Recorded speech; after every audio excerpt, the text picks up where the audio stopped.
Selamat datang kembali di channel saya. Di sini kita akan membahas seputar dunia kesehatan, terlebih khususnya lagi dunia farmasi. Kali ini kita akan membahas pertarungan sengit antara obat paten versus obat generik. Kira-kira siapa sih yang menjadi pemenangnya? Atau seri? Atau sebenarnya sama aja sih antara obat paten dengan obat generik? Kita akan bahas lebih dalam lagi setelah yang satu ini.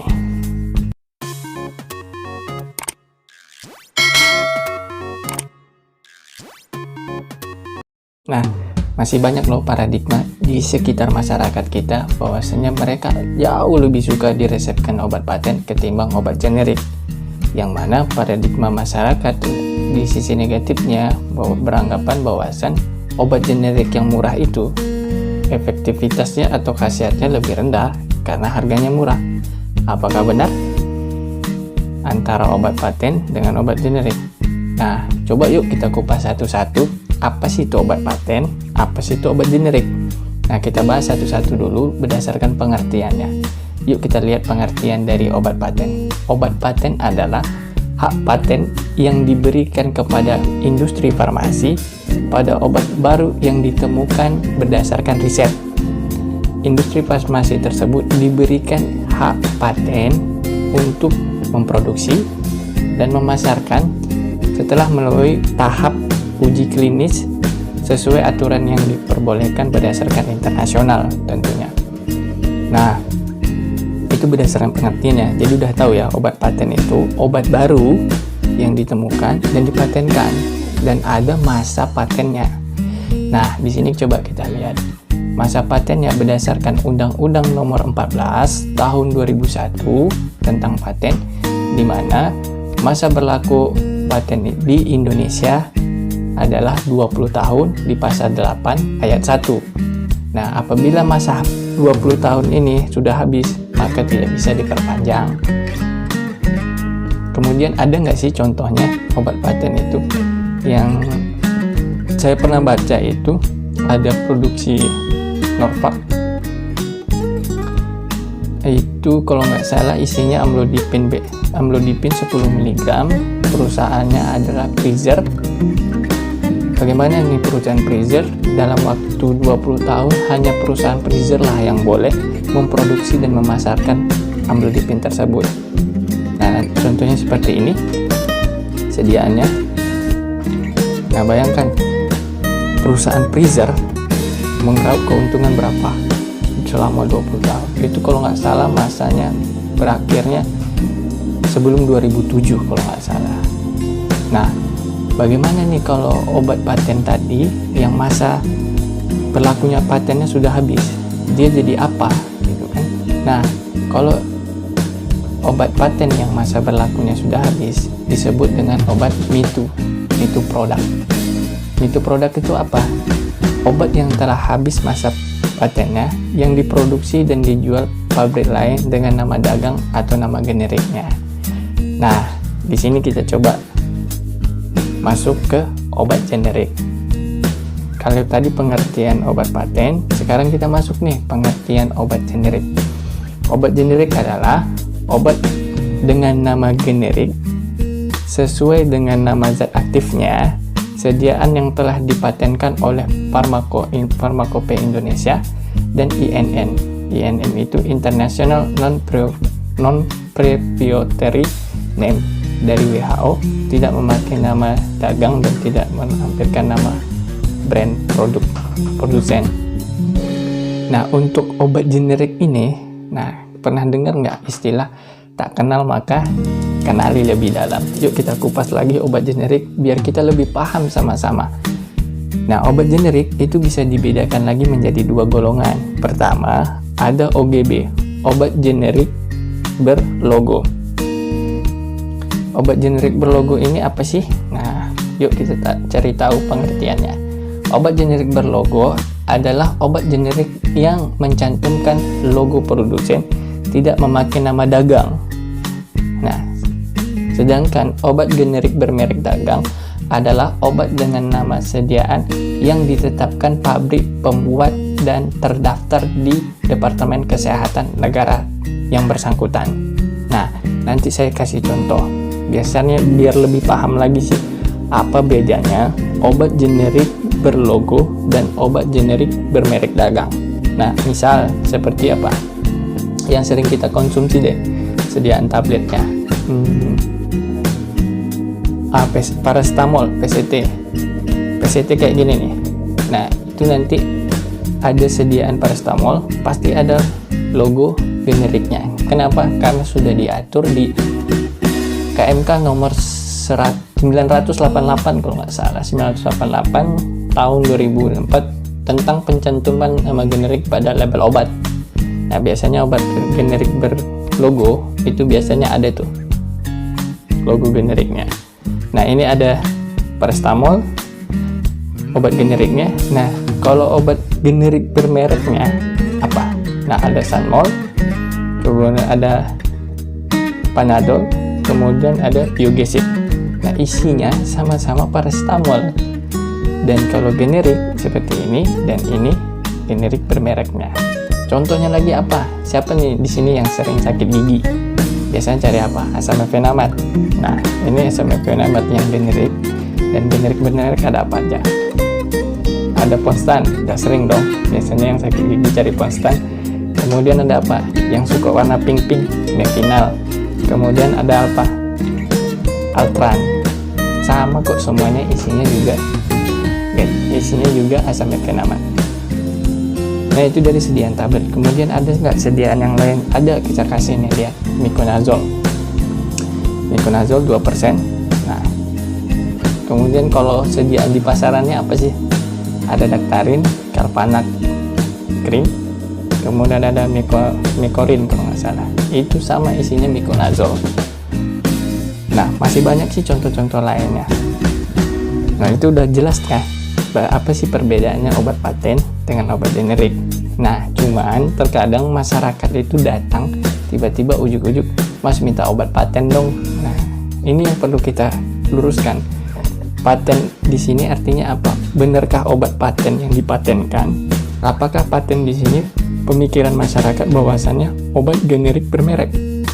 Nah, ini yuk kita telusuri lagi lebih dalam. Kenapa? Bagaimana sih penyebaran obat generik ini? Kemana aja dia didistribusikan? Nah, begini. Ada yang mengatur bahwasannya kebijakannya di PMK nomor HK 02.02 nomor 068 tahun 2010 bahwasannya kewajiban menggunakan obat generik di fasilitas pelayanan kesehatan pemerintah. Contohnya sih rumah sakit daerah, terus puskesmas.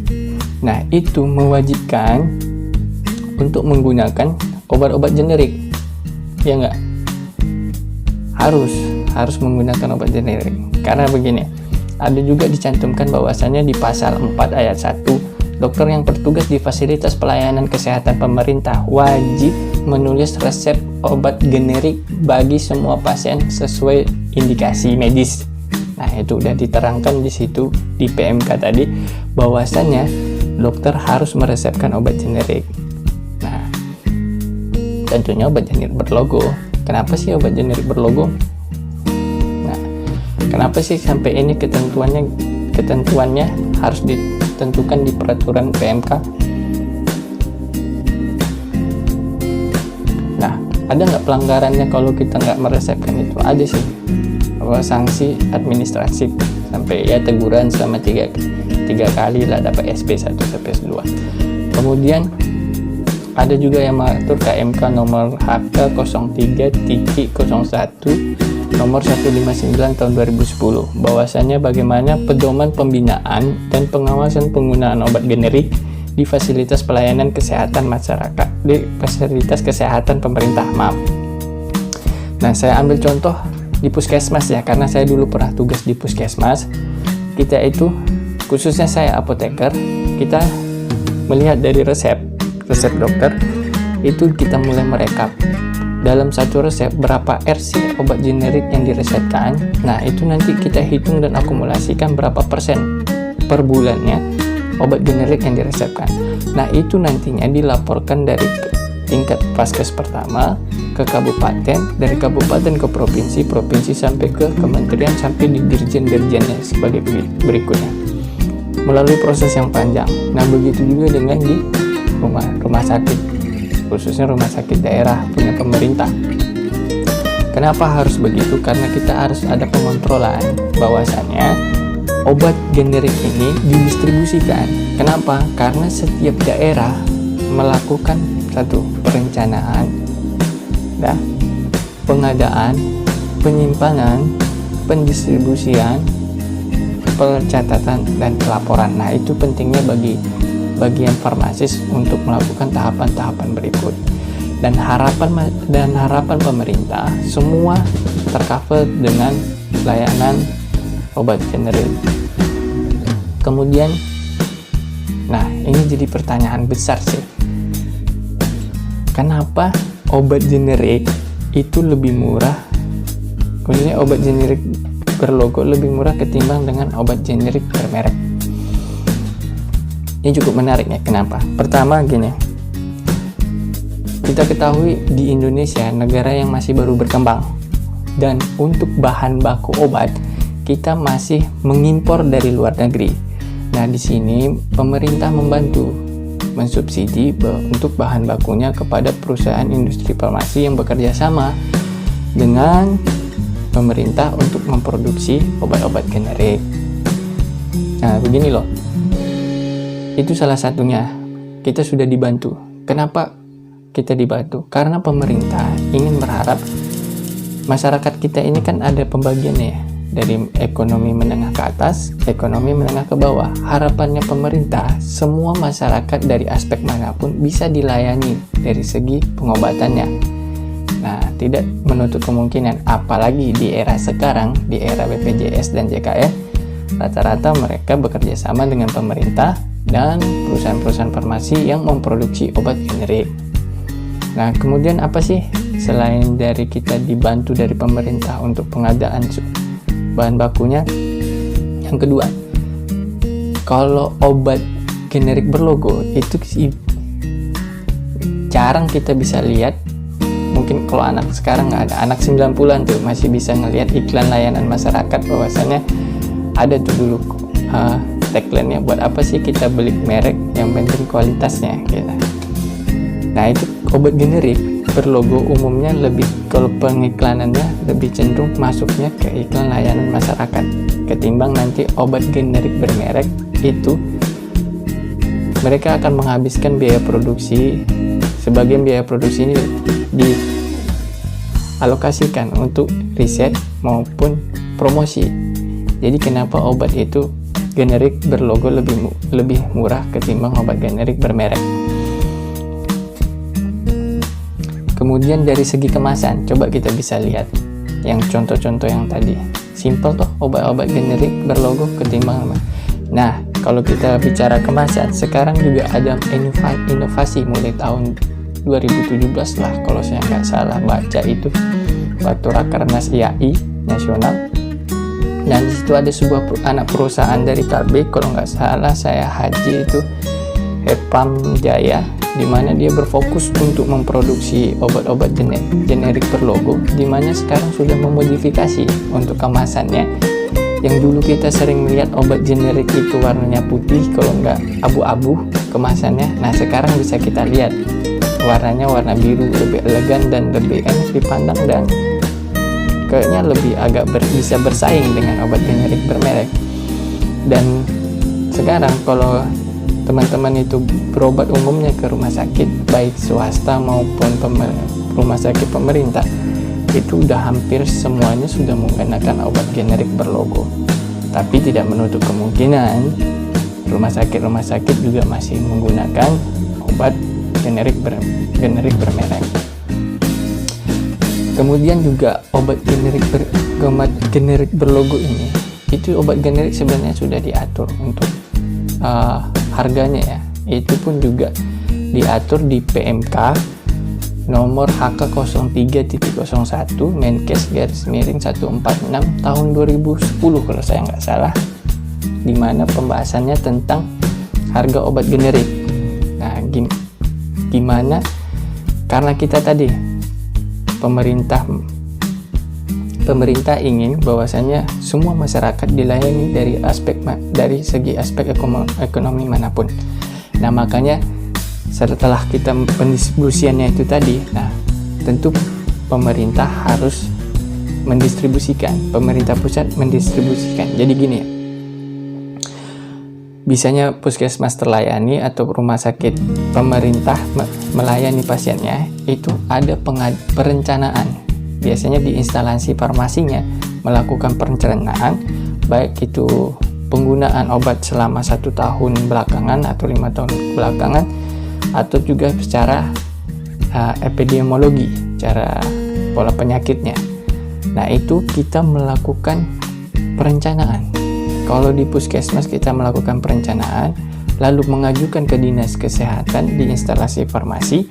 Dari instalasi farmasi, nah ini dia mengpropkan berapa sih dia butuhkan. Semisal nih paracetamol, dia butuhkan berapa ribu tablet untuk jangka waktu berapa tahun. Nah, berapa puskesmas. Nah, itu nanti dihitung, nanti dideskan di Kementerian Kesehatan, ke provinsi, dari provinsi ke Kementerian Kesehatan. Begitu juga, makanya diaturlah di PMK ini yang 0301 Menkes 146 2010 tentang harga obat generik, bahwasannya di mana pabrik farmasi ataupun PBF menjual obat generik berlogo ke pemerintah ataupun ke rumah sakit pelayanan pemerintah ataupun puskesmas mungkin. Nah, sudah ada pola perhitungan rumusnya, HNA ditambah PPN, harga neto apotik ditambah pajak penambahan nilai. Nah, berapakah harga dari ini? Itulah yang dibeli oleh pemerintah. Nanti berapa jumlahnya didistribusikan ke seluruh rumah sakit pelayanan pemerintah ataupun puskesmas. Nah, di sini ada lagi yang bertanya, kok bisa beda antara obat generik berlogo yang ada di daerah provinsi timur dengan provinsi barat dan tengah? Tentu dong ada perbedaan. Kenapa? Karena juga sudah diatur di PMK tadi, kita itu dibagi menjadi 4 regional. Nah, kalau biasanya harga obat paracetamol di Jawa sekian satu stripnya, kok bisa sampai di Sumatera harganya sekian. Nah, itu juga sudah diatur di PMK-nya, bahwasanya kita regional 2 itu ada penambahan di luar dari harga neto apotik ditambah PPN itu sebesar 5%. Itu untuk regional 2, itu Sumatera kecuali Aceh dan Lampung, masuk juga NTB untuk regional 2. Kemudian regional 3 itu Sulawesi, Kalimantan, dan Aceh. Kemudian itu penambahannya di luar HNA dan PPN itu sekitar 10% kalau saya nggak salah. Nanti coba dibaca-baca lagi PMK-nya kalau siapa tahu saya salah. Kemudian regional 4 itu Papua Barat, terus Maluku, kawasan Maluku, dan NTT. Nah, itu penambahannya sekitar 20%. Makanya dari setiap daerah ada perbedaan harga obat generik berlogo. Nah, itu juga sudah diatur dari pemerintah. Kenapa? Ya, nggak mungkin dong kalau orang mau jualan mau rugi. Nah, tentunya di sini ada negosiasi antara pabrik farmasi dan juga PBF kepada pemerintah, dan itu sudah diatur di PMK-nya. Dan ada yang kalau mau baca-baca lagi tentang HET, harga eceran tertingginya generik di apotek, itu juga ada di KMK nomor 0202 tahun berapa itu, nanti saya coba tampilkan di sini. Itu tentang harga eceran tertinggi generik. Terus ada PMK nomor 98 tahun 2015 tentang pemberian informasi harga eceran tertinggi. Nah, itu contoh-contohnya sih kenapa obat generik berlogo lebih murah ketimbang obat generik bermerek. Jadi jelas ya di sini bahwasanya obat paten itu apa, obat generik itu apa, dan kita coba lurusin nih paradigma masyarakat kadang yang datang ke apotek, membuat kadang kita apoteker atau asisten apoteker itu juga bingung, datang ujuk-ujuk minta obat paten. Nah, yang di sini berarti kita dapat simpulkan paten menurut masyarakat itu obat generik bermerek yang harganya tinggi, berarti kualitasnya bagus. Tapi masyarakat juga harus pandai dan jeli. Nah, bukan berarti harga murah dengan kualitas dan efektivitasnya rendah. Enggak. Kalau kita lihat, asalkan gini, obat generik berlogo dengan obat generik bermerek itu zat aktifnya sama-sama kayak tadi miconazole, sama-sama obat generik bermereknya miconazole. Hanya kalau obat generik bermerek dia ada nama dagangnya. Misal kayak tadi yang di atasnya itu miconazole tadi, di bawah dan di atasnya adalah daktarin. Daktarinnya itu adalah nama dagang dan nama generiknya itu adalah miconazole. Nah, itu. Nah, kadang coba kita simpulkan lagi dari penjelasan tadi, obat paten adalah obat yang dipatenkan. Sedangkan obat generik, obat kalau arti generik keseluruhan ya, obat yang masa patennya sudah habis dan bisa dan diproduksi dengan nama generik atau nama zat aktifnya. Nah, sedangkan dipisahkan lagi generik itu dibagi dua, generik berlogo dan generik bermerek. Nah, generik berlogo itu harus memberi nama zat aktifnya dan memberi logo generik, sedangkan obat generik bermerek itu boleh mengganti namanya dengan nama dagang yang perusahaan farmasinya tentukan. Nah, jadi di sini jelas ya perbedaan antara obat paten dengan obat generik. Jadi sebenarnya itu sama aja gitu. Obat generik bagian dari obat paten yang masa patennya sudah habis. Hanya namanya aja yang di pasaran itu menggunakan nama dagang. Jadi jelas ya di sini untuk masyarakat, temanku semua, sedulur.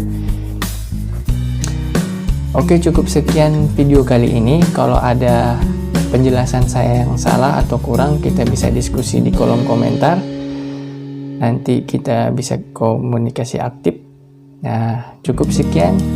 Untuk netizen, jangan lupa berkomentar. Jadilah netizen yang baik, jadilah netizen yang beradab. Salam apoteker tekap.